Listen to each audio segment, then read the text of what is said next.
I'm outside the impressive former Royal Interior Ministry from when Saxony was an independent kingdom and Dresden was its very, very important capital. But today we're going to look at how Dresden was rebuilt after the Second World War. This is Fragments of the Future.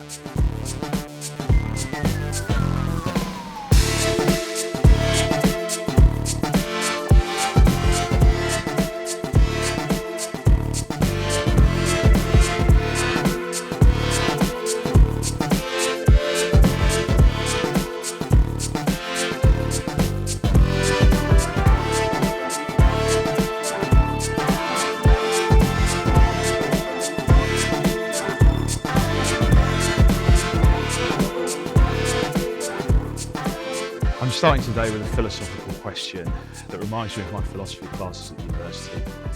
How far would you go to get what you want? Do the ends justify the means? That question is applicable today because of what happened at the end of the Second World War. In February 1945, this beautiful imperial city was completely destroyed by the RAF and the USAF. Dresden had been the capital of Saxony, the capital of an independent country, the Florence of the North, with this fine Baroque architecture which was famous around Europe. And in 1 month, it was all completely obliterated in a firestorm, specifically on just a few days in February. Now, did that attack need to happen? We could spend a lot of time talking about the justification that was raised for it, the greater good that was cited for why it had to happen. Obviously, Germany at that time needed to be beaten. Nazi Germany needed to be beaten. Fascism needed to end. The Holocaust had to be stopped. But in order to do that, it was decided that the lives of women and children in Hamburg and in Cologne and in Berlin and here in Dresden were to be sacrificed. Tens of thousands of people died during the raids in Dresden. There are accounts of civilians being chased out into the open and strafed by planes, of people watching from the hills around the city as a firestorm engulfed Dresden and turned the sky orange. This left the city in complete ruins, and after the war, the questions were then, what do we do next? And that's what we're going to look at today. We're going to look at what happened to Dresden afterwards, how it was rebuilt, and how the city moved forwards.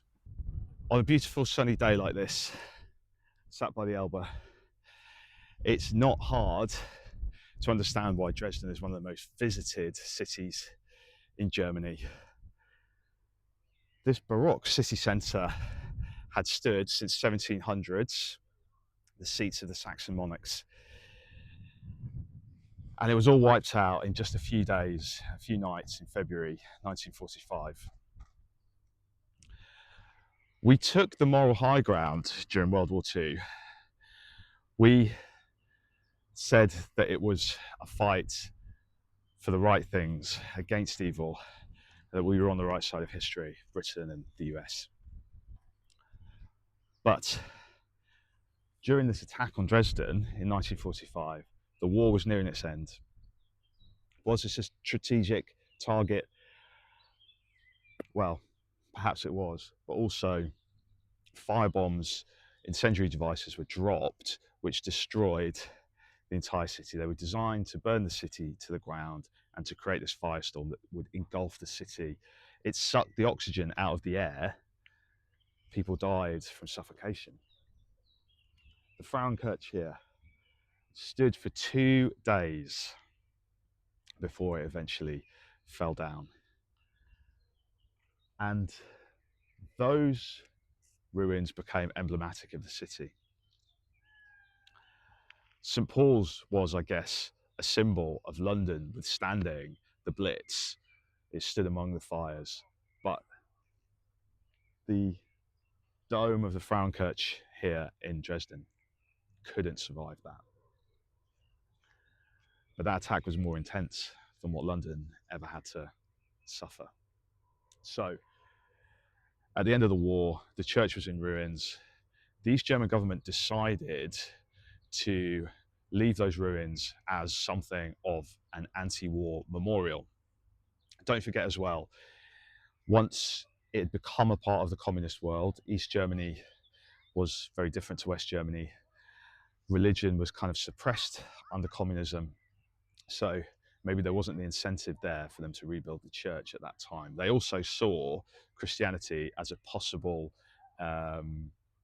place where um, revolution and uh, people who were against the government could come from. And they were right in that sense, actually, because a lot of opposition to the government did come from those places eventually when East Germany faced its end. So the church was left in ruins, but then after the Wende, the reunification of Germany, things were different. Well, actually, before that, they decided that they were going to rebuild the church. They just didn't have any money. But after reunification, this miracle happened. And by the way, they're still rebuilding in Dresden. This is a transport museum, which I didn't realize is under reconstruction. But you see this all across Germany. They do find money for building and for reconstruction.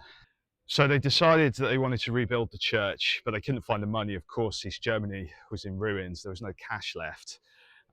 People were using the church as a kind of cloak. They were plotting how to move forward and get rid of the hated SED government, but they were saying they were going to church, and churches sort of harboured people who were against the regime in a lot of places. And the big opposition that started in 1988 and went on until the fall of the Berlin Wall was really helped by the church as well. So anyway, when reunification came, the money was found to rebuild the church. It took 20 years. The federal German government knew that they had to pump a lot of money into the east. It was falling apart. It needed new railways. The buildings were in ruins. They needed to be renewed. Everything needed money. There needed to be jobs, all sorts of things. So they found the money, but there was also a lot of charitable donations as well. People really wanted to see this church rebuilt. And when it finally reopened, it was a global news story. This meant reconciliation. It was about peace. It was about moving forwards. And it's become a new emblem for Dresden, that it could move past the horror that had happened before into this new era. I believe parts of it were donated by the British as well, which was the least they could do, really. But it certainly shows that it's good to have that reunification, that realization that now we're all on the same side. And as with Coventry, Dresden's rise again becomes kind of emblematic of a new age, of a new Europe, and the city moving forwards. Obviously, rebuilding this incredible church was a no-brainer, but here's where it gets interesting and rather more complicated, because the choice is, do you rebuild everything as it was, or do you move forwards? Now, architecture is not just a building game, it's a rebuilding game. Over the centuries, cities have been rebuilt, knocked down, there's been earthquakes, wars, all sorts of things, and they've been rebuilt. Do you recreate what was there before, or do you move forwards? And this has been a massive debate amongst architects, historians, politicians, and there's no real clear answer to it. But what is clear is the success of the rebuild of the Frauenkirche and of this marketplace here. These are all new buildings, basically, that have been made to look like old buildings, has inspired some other rebuilds in other places. Frankfurt rebuilt its old town in a kind of modernist, brutalist way, and decided recently that they didn't want that anymore. They were going to knock that down and they were going to build it as it was, a copy like this, because it's been so successful in Dresden. Warsaw famously rebuilt its old town, but then it had these kind of new suburbs around it. A lot of cities took that option, but I think it's fair to say that the desire for modernism has somewhat reduced now. I was expecting less horses, maybe the excitement of building a new city, a modern city that we had in the 60s, has somewhat reduced. And now the pendulum has swung, and it's more in fashion to do this, to rebuild things as they were, to create this kind of historical centre that works for tourists. And I think that's something we're going to talk about in some future films as well. But what we're going to do next is we're going to see the emblem of modernist Dresden, which is the Kulturpalast. The Elbe Valley was known at that time as the Valley of Unknowing. People's TV aerials in other parts of East Germany could receive ZDF, ARD from West Germany. They could see the West German news. They could know what was really happening without having to watch actual camera. They couldn't get that here because of the lie of the land. They already had the people of Dresden in their pockets, but they wanted them even more in their pockets. So they built buildings like this, which were essentially propaganda palaces. They were going to put on shows that were government sanctioned. They were going to have congresses for 3,000 people, 2,300 people, I think. But they also were places for fun, state sanctioned fun, restaurant, I think they had discos. This was based on the Volkspalast in Berlin, the People's Palace in Berlin. It was a version of that, but thankfully this one still stands and it's been renewed, and we have certain things to be thankful for. That it is, number one, that it is this nice, clean, modernist building. It could have been one of those palaces of the Soviets, like in Warsaw, but they decided to go for something more modern, thankfully. And that then in 1992, they decided not to bulldoze this building, but to keep it and restore it and renew it. Now, they didn't do that in Berlin, and that tracks back to what we were just talking about a second ago, because this fashion for renewing historic buildings reached its apogee, I guess, with the Volkspalast in Berlin, which has been turned back into a Schloss. It is a fake Schloss where the Volkspalast used to stand.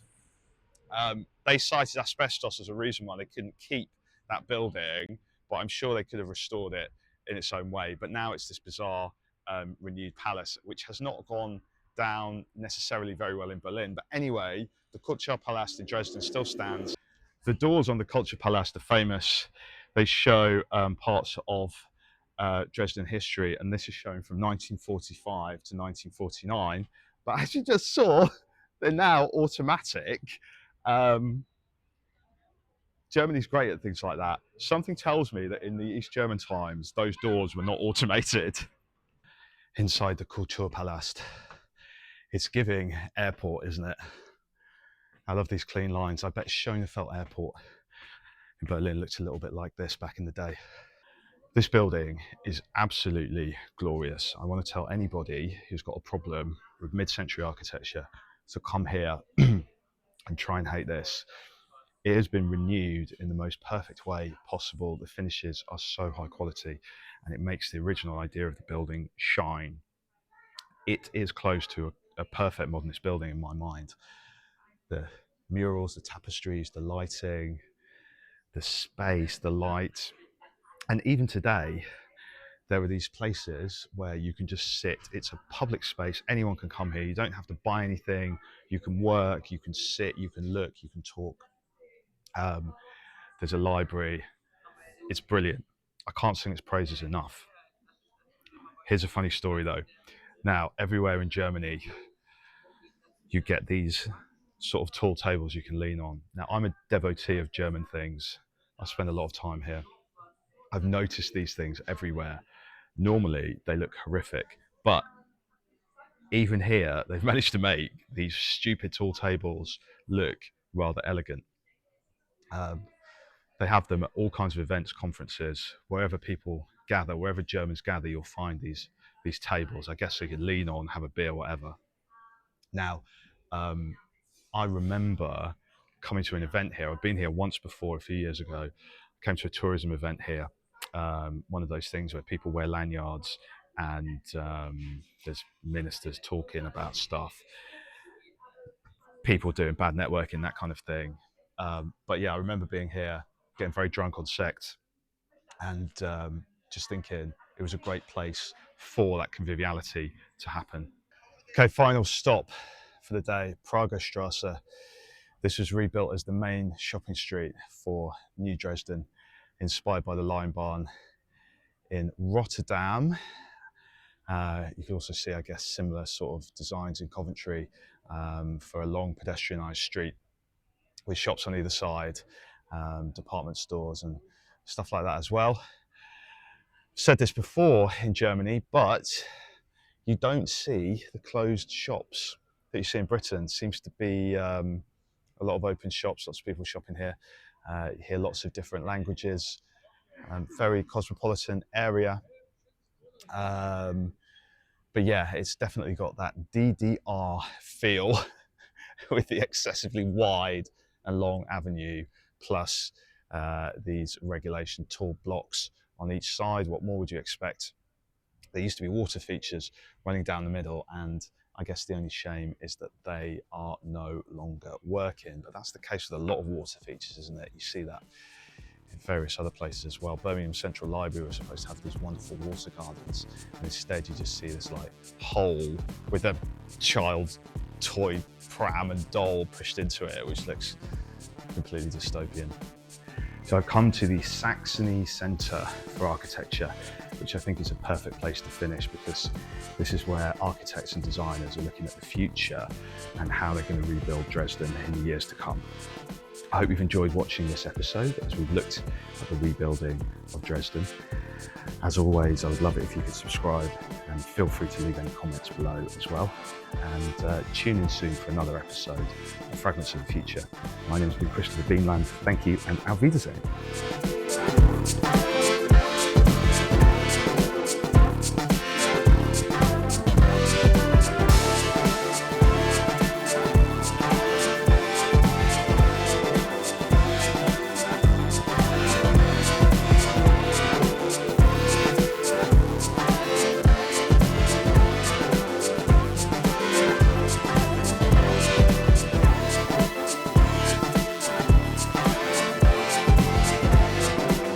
This is a shop where you can buy Yorkshire sheepdogs